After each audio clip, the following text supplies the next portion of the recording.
J'ai pensé qu'il était bon de parler de cet homme, quoi. Parce qu'on parle de Saint François d'Assise, Saint François et la nature, François et les oiseaux, François. Je crois que là aussi, on a fait un peu avec François ce qu'on a fait avec le Christ, c'est-à-dire on a fait une belle iconographie des siècles après, qui nous permettent d'avoir une certaine vision d'un homme, mais dans du recomposé, quoi, de l'irréel, quoi. Voilà. Alors, ce qui est très intéressant de comprendre chez cet homme, c'est qu'il naît à un tournant de l'histoire de l'humanité. Il naît à l'époque où on va passer du monde de la féodalité, c'est-à-dire du monde de la dépendance, du monde, on appartient à un seigneur. On ne peut rien faire, ni se déplacer, ni se marier sans avoir l'assentiment du Seigneur. On est dépendant de ce Seigneur dans tout ce que l'on fait. Et c'est un monde stable parce que c'est un monde rural. Ce monde-là, l'Église l'a épousé. L'Église elle-même est devenue féodale, elle a ses princes et seigneurs, elle a le pape et les évêques qui sont les seigneurs et qui ont des biens. Il y a les monastères qui ont de grands biens, qui permettent de faire vivre les moines qui font partie de ce monastère. L'Église est riche et il y a les majores et les minores. Il y a les grands, les puissants, ceux qui ont l'argent et le pouvoir, et l'Église en fait partie, et il y a les petits, les ouvriers, les paysans, les serfs, tout ce qui fait partie de la classe humaine et qui n'est pas noble.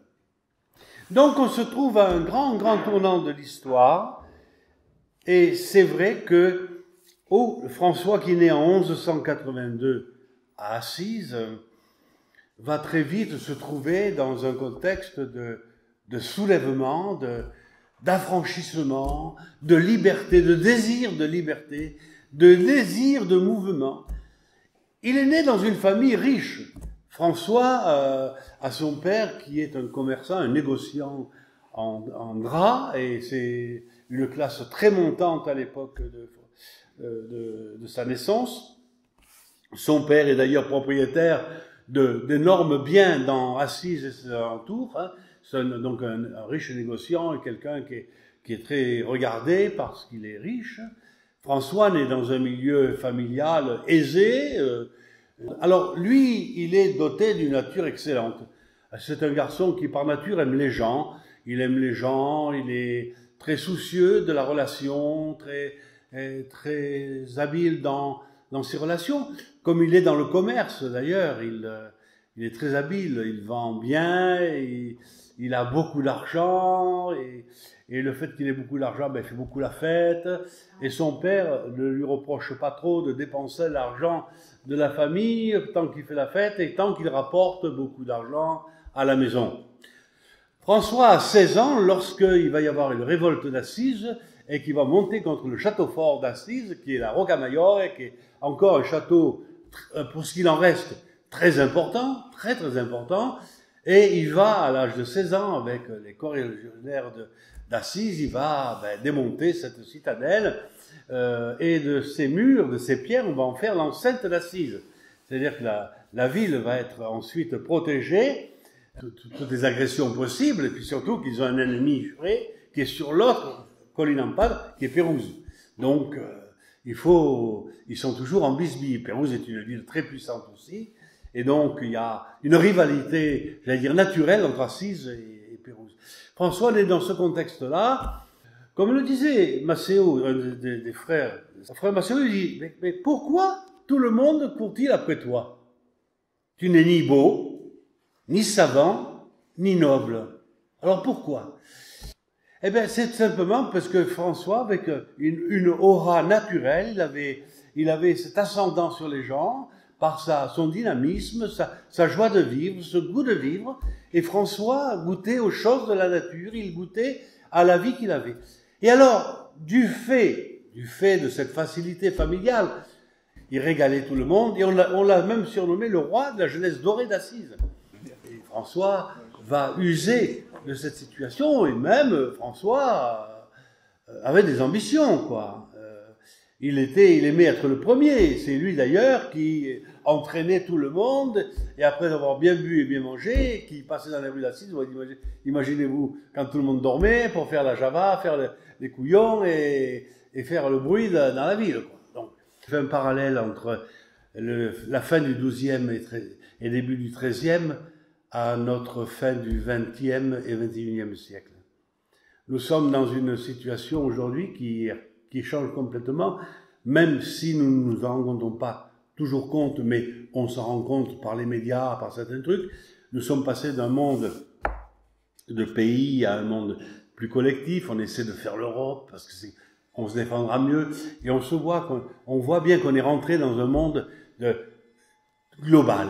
On est rentré dans la mondialisation, et que tous les systèmes économiques dépendent maintenant de cette mondialisation, et que ça apporte de grands bouleversements, et que ça risque fort, comme au temps de François, de ne profiter qu'aux riches. Parce que pour François, il y avait une énorme espérance. On passait de la libération de ces seigneurs qui asservissaient tout le monde, de cette église puissante qui dominait tout le monde, on passait à un monde nouveau, celui de l'association, celui de la rencontre, celui du partage. C'est quand même l'époque où on créait les universités. C'est l'époque où on faisait les grandes routes.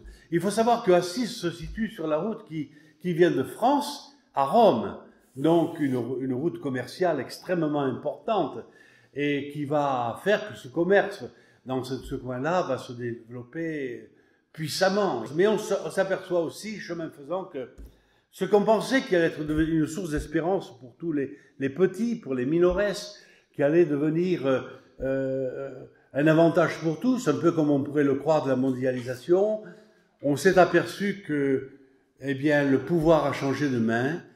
Le pouvoir des commerçants, c'est devenu le pouvoir de l'argent. François a vécu ça, l'a vu, les gens toujours plus riches, les pauvres toujours plus pauvres, et il a vu que ce monde ne changeait pas dans le sens où il le souhaitait.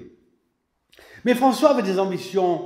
François voulait devenir quelqu'un de grand. François rêvait d'être chevalier. Et d'abord, il part en guerre contre la ville de Pérouse, en 1202.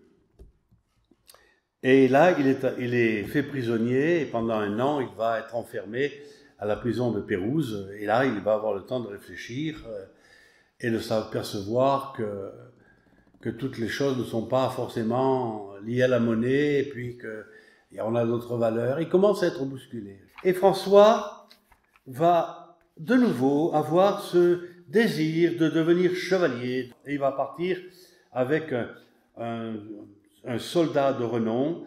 Il va devenir un beau chevalier, cheval, équipage, etc.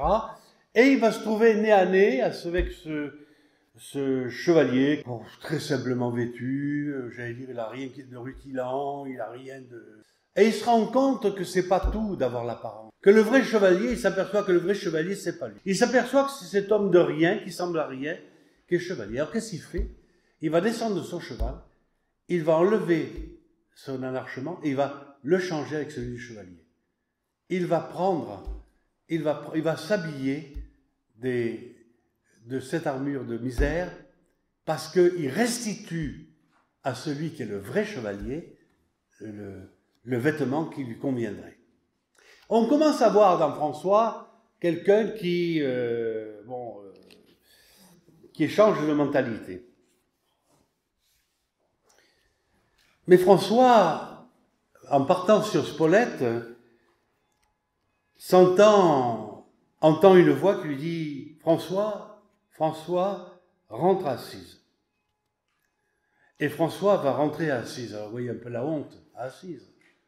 Le jeune homme que tout le monde connaît, le jeune homme de parents riches, le jeune homme qui a fait la bringue, le jeune homme qui a entraîné la jeunesse d'Assise, et il rentre sans du tout avoir de gloire comme il le souhaitait. Il rentre et il va être malade. Il va être malade. Les choses ne sont pas comme il les voulait. Les choses ne sont pas comme il le souhaitait. Lui qui veut jouir de puissance et d'apparence, il s'aperçoit que tout ça, c'est rien. Il voit bien que ce monde rural devient un monde urbain. Il voit bien que ce monde qui est lié à une stabilité due à la terre devient un monde de mouvement. Mais bientôt, il découvre l'envers de cette société. La domination avec ses conflits et ses détresses. C'est alors que l'Évangile va lui montrer un chemin d'une authentique fraternité humaine. Car il y avait un souhait chez François, c'est de voir tout le monde égal. C'était de voir ce monde fraternel. Voilà. Et ce qui est intéressant, ce qui m'intéresse de vous faire comprendre, c'est de sortir un peu de Saint François des petits oiseaux pour voir un homme de son époque. C'est que l'Évangile retentit à l'intérieur de nos vies à un moment donné de nos vies, qui est celui que nous vivons, et c'est là qu'il résonne, l'Évangile. Quand je dis, que ça m'arrive parfois dans les homélies, mais ailleurs, de dire que lorsque nous naissons, le Seigneur nous a tout donné pour réussir notre vie, c'est extrêmement fondamental et c'est surtout incontournable. Ce que nous allons vivre de nos vies, c'est le réveil à ce que nous portons, à ce que Dieu a mis en nous pour le mettre en œuvre, mais ce n'est pas quelque chose qui nous est donné au moment où ça se révèle. Vous voyez, je veux dire, il faut bien comprendre que nous sommes en éveil, en construction, en devenir. Et puis, François va découvrir dans un songe, dans son sommeil, ces armes sont pour toi et tes chevaliers. François a 20 ans et il rêve de devenir chevalier. Il rêve de devenir quelqu'un d'important. Alors, est-ce que c'est faux? C'est simplement qu'il s'est peut-être trompé de chevalerie. Chevalier du Christ il va l'être, mais chevalier comme il le prétendait, selon la vue des hommes, c'est pas cette chevalerie-là, il va l'abandonner. Je vous le disais, il a été fait prisonnier et François va être visité par l'Esprit, qui va lui donner à comprendre que la vraie noblesse, c'est celle que l'on vit, c'est celle que l'on porte, c'est pas celle qu'on imagine, c'est pas celle qu'on fait paraître. Et soudain, il a senti en lui une grande suavité, il a ressenti une présence mystérieuse. C'est la douceur de Dieu qui l'envahit. Il découvre là aussi qu'il est voué aux profondeurs, qu'il est voué à l'essentiel. Et un des premiers gestes que François va faire dans cette première conversion, il va aller à la léproserie d'Assise, aux alentours d'Assise. Vous savez, les lépreux, personne ne veut s'en approcher, ils sentent mauvais, ils sont défigurés, ils sont moches, ils sont pourris. Ils se bouchaient le nez quand ils passaient devant eux. Eh bien maintenant, il va aller vers eux. Et il va leur prodiguer des soins.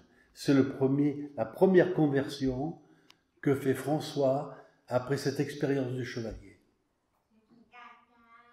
Et voici ce qu'il dit, et qui est écrit dans le texte de son testament. Quand j'étais encore dans les péchés, écrit-il, la vue des lépreux m'était insupportable. Mais le Seigneur lui-même me conduisit parmi eux, et je les soignai avec compassion. Et quand je les quittai, ce qui m'avait semblé amer s'était changé pour moi en douceur pour l'esprit et pour le corps. Quant au monde des pauvres, François le découvre peu à peu. Et il sent bien que lorsque il donne de l'argent aux pauvres, ça sonne faux. Alors il va faire quelque chose là aussi, un jour qu'il va à Rome. Il va échanger ses habits élégants contre les haillons de misère d'un pauvre. Il se cache dans un coin et il se dévête et il remet les guenilles pourries d'un gueux et il se mêle dans la cohue puante de ces gens-là. Passer de leur côté, devenir l'un d'eux. Il sent bien que pour comprendre les pauvres, il faut qu'il en fasse partie. Au XIIe siècle, surtout au XIIIe siècle, qu'il y a le peuple des grands, le peuple des petits. Et que ces classes qui auraient pu s'abolir dans un changement de société, eh bien c'est exactement comme aujourd'hui. Nous voyons des pauvres de plus en plus pauvres, de la misère de plus en plus. Nous voyons des gens qui essaient de venir dans notre monde et qui périssent en mer. Nous voyons des tas de bouleversements de société dans un monde qui a plein d'argent, où on a plein de capacités, mais qui n'est pas tourné vers les autres. Et puis, lui qui était riche plus que tout, a voulu, avec la bienheureuse Vierge Marie, choisir la pauvreté. C'est ce qui lui vient à l'esprit en pensant au Seigneur. Pourquoi le Seigneur s'est fait pauvre? Qu'est-ce que ça veut dire, la pauvreté de Dieu? Lui, tout puissant et tout riche, qui se fait pauvre. Renonçant à vouloir être au-dessus des autres, pour être avec eux, pour devenir l'un d'eux, le plus petit d'entre eux, leur frère. Saint François, la pauvreté de Saint François, la pauvreté matérielle, donc c'est-à-dire de disposer d'aucun bien, n'est pas faite pour dire bon, ça ne compte pas, c'est pour être totalement disponible à la rencontre humaine. Totalement disponible à la rencontre de l'autre. Et c'est dans ce contexte-là qu'un jour qu'il était en prière à Saint-Damien, une chapelle dans le bas d'Assise, l'image du crucifié, il entendit soudainement cette parole. François, lui disait-il, va et répare ma maison, qui tu le vois tombe en ruine. Cette phrase, ça l'a frappé, il a entendu, mais François l'a prise au premier degré. Cette maison était un peu à tous les vents, etc. Et il va se faire un devoir de la réparer, avec l'argent de son père, avec l'argent de son travail. Il va remettre en état cette maison. Et ce genre de situation ne plaisait pas à son père du tout. Il est fou, Pietro Bernardone, qui est regorgé d'ambition pour ce fils, et cela va mener à une curieuse situation, c'est que son père, voyant qu'il dispense l'argent, qu'il lui vole l'argent pour ses églises, va en appeler à l'évêque, et donc François va être convoqué chez l'évêque avec son père, et tout assise, parce qu'il n'y avait pas de télévision à l'époque, mais la moindre chose, tout le monde était là au milieu. Et qu'est-ce qu'il voit? Un homme plein de cupidité et de menaces, prêt à le déshériter, incarner en cet instant le monde de l'argent, le monstre de l'argent. Voilà ce que voit François dans le regard de son père. Et aussitôt, alors devant le tribunal de l'évêque, eh bien François, en un rien de temps, se dépouilla de ses vêtements et nu, il s'écria « Désormais, en toute liberté, je pourrais dire à notre Père qui est aux cieux, Pietro Bernardone n'est plus mon père, et je lui rends non seulement son argent que voici, mais encore tous mes vêtements. » Et l'évêque, il était à poil, l'évêque lui a mis son manteau pour le couvrir. La rupture de François et de son père est définitive. Complètement dépouillé, avec un habit de bure, il part à Gubbio, qui est à quelques dizaines de kilomètres d'Assise. Ses repas, il les mendiait, allant de porte en porte dans les rues d'Assise. Et il poursuit son chemin, et il restaure San Damiano, puis après il va restaurer l'église de Saint-Pierre. Et là, il entend l'évangile qui dit « Allez, dit Jésus, proclamez que le règne de Dieu est tout proche. » Et il entend « N'emportez ni or, ni argent, ni monnaie dans vos ceintures, ni sac de voyage, ni de tunique, ni chaussures, ni bâton. » Ces paroles eurent sur lui un effet extraordinaire. Une illumination se produisit dans son esprit. Voilà ce que je veux, voilà ce que je cherche. Une pauvreté, disponibilité. C'est dans un contexte où l'Église est puissante, où l'Église a beaucoup de biens, où l'Église a beaucoup d'argent, où les monastères se suffisent à vivre par eux-mêmes. Et elle est paralysée par cette puissance. Le pape qui va reconnaître à François ce droit de vivre selon l'Évangile, ce pape, c'est lui qui a instauré la théocratie, le pouvoir suprême de Rome sur tous les rois, tous les empereurs et tout le monde. Il s'aperçoit, François, que l'Église à laquelle il appartient, l'Église qui est la sienne, est d'abord une Église temporelle. Elle a oublié un peu le message de l'Évangile.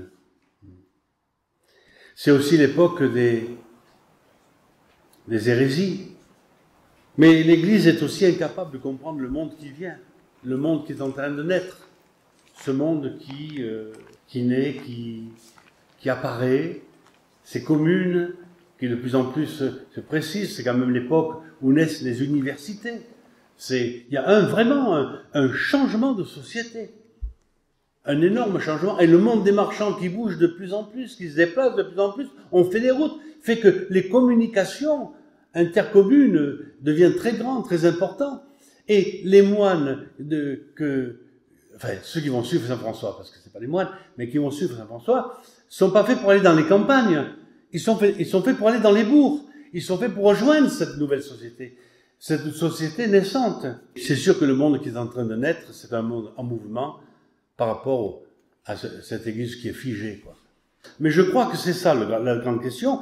Une Église enfermée dans ses pouvoirs, dans ses certitudes. C'est ça qui vit au XIIIe siècle, François. Or, lui, il accepte de perdre cette sécurité temporelle. Il sait ce que c'est la sécurité. Il l'a vécu, il l'avait en main. Il la quitte, cette sécurité. Beaucoup de gens, à l'époque de François, veulent un retour à la vie évangélique. C'est très important de voir que dans l'Église, les changements, y compris au XIIIe siècle et y compris aujourd'hui, ne sont pas faciles. Il vivait, François, dans le dénuement et professait que rien ne rapproche de Dieu comme la pauvreté volontaire. Le vrai renouveau de l'Église ne pouvait venir que d'une rencontre de l'Évangile et de l'histoire. Et ça a toujours été vrai, même si on le vit mal.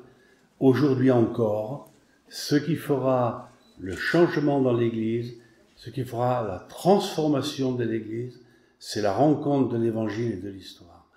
L'Évangile ne s'inscrit jamais hors de l'histoire, jamais hors de la personne, jamais hors de la vie. Donc, c'est pas de rêver d'une vie autre, c'est de savoir que Dieu nous rejoint aujourd'hui à travers ce que l'on vit dans l'histoire qui est la nôtre. En ce matin de février 1208, le cœur tout illuminé par l'évangile qu'il vient d'entendre, François est loin de se douter de l'importance de sa découverte pour l'avenir de l'Église. Il s'engage sur une voie nouvelle qui sera celle de la rencontre de l'évangile avec le monde, nouveau des communes. L'évangile qui rejoint la vie des gens, la nôtre, qui rejoint notre mondialisation, qui rejoint ce que nous vivons. Une chose que je voudrais revenir un petit peu à l'arrière, c'est sur le message du Christ de Saint-Damien. Ce qui m'a frappé, c'est que nous sommes dans le monde catholique, nous sommes dans le monde de la statuaire. Nous avons des Christ représentés en tant que statues, quoi. Je veux dire, comme on l'avait à l'église, je ne sais pas s'il y en a là, voilà, comme Christ, comme ça. On n'est pas dans le monde de l'icône. Or, c'est une icône qui parle à François. Et ce que j'en dis, moi, c'est que pour que ce soit une icône, le Christ, à travers une icône qui lui parle, et qui lui dit « Va et répare mon église », le Christ ne lui dit pas « Va et répare mon église catholique ». Au-delà de ce qu'on peut penser de l'époque de ce temps-là, il est en train de dire « Va et répare mon église » qui est divisée entre orientaux et occidentaux. Le schisme entre l'Occident et l'Orient est consommé. Et donc, quand le Christ parle, c'est de l'Église universelle qu'il parle, et non pas de l'Église catholique. Et ça, c'est ma lecture personnelle. L'Évangile et le rapport humain, c'est tout un. François va découvrir ça. Il va découvrir que finalement l'Évangile que le Christ a vécu, que le Christ Parce que quand on parle de l'évangile, c'est quoi? Les évangiles que nous avons, c'est pas le Christ qui les a écrits. Ce sont les communautés, les premières communautés qui, lorsqu'elles ont commencé à être persécutées, et je pense qu'avec la mort de Jacques Zébédée en 44 par Hérode, qu'il a été décapité, et que l'Église s'est dispersée, on a éprouvé le besoin de mettre par écrit ce qu'on avait reçu du Seigneur. Et nous sommes là aujourd'hui grâce à ces écrits. Donc, je veux dire par là que c'est un écrit qui rejoint l'humanité. L'Évangile ne vous demande pas, ne me demande pas, ne nous demande pas de changer de nature. C'est autre chose. On n'a pas à changer de nature. C'est à nous laisser habiter, transformer, convertir à l'intérieur de notre nature. C'est avoir un regard nouveau sur l'autre et sur le monde. En fait, l'Évangile nous humanise. L'Évangile vient nous donner de regarder l'autre différemment. Il ne demande pas de regarder le ciel, l'Évangile. Et ce que François va découvrir, ce que François va mettre en place, ce que François va vivre, c'est cette relation humaine où il ne voudra jamais qu'un de ses frères ne soit supérieur à un autre.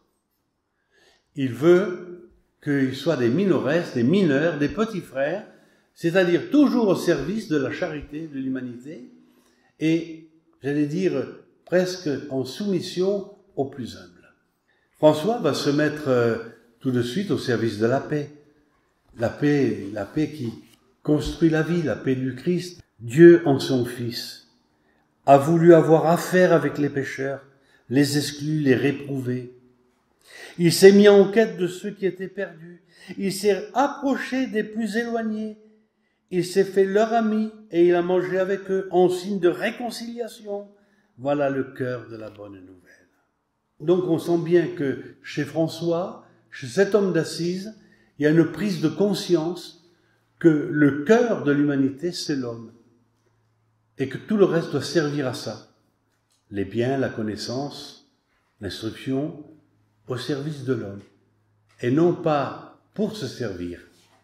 Et que, plus tard aussi, avant de mourir, il aura un problème avec l'Église. Quand face au nombre de frères très important qu'il a eu avant de mourir, l'Église a voulu organiser la vie des frères, quoi. A voulu des couvents, des lieux de formation, etc. Mais ce qui est fou chez François, c'est cette passion de son époque, de la société, du changement, du renouvellement et tout. Et puis il se rend compte que par l'Esprit Saint qu'il travaille de l'intérieur, que là où il mettait ses espérances, l'argent, le pouvoir, la chevalerie, etc., c'était pas du tout comme ça qu'il fallait qu'il voie les choses, et que cette rencontre qu'il va faire avec le lépreux, qui va embrasser le lépreux, quoi, c'est-à-dire le paria des parias, va lui réchauffer l'âme et le cœur, et qu'il va comprendre que c'est l'homme qui est le cœur du projet de Dieu, et que c'est pour l'homme qu'il faut se battre, et que c'est avec l'homme qu'il faut vivre, et qu'il faut progresser sur les chemins de l'Évangile. Voilà.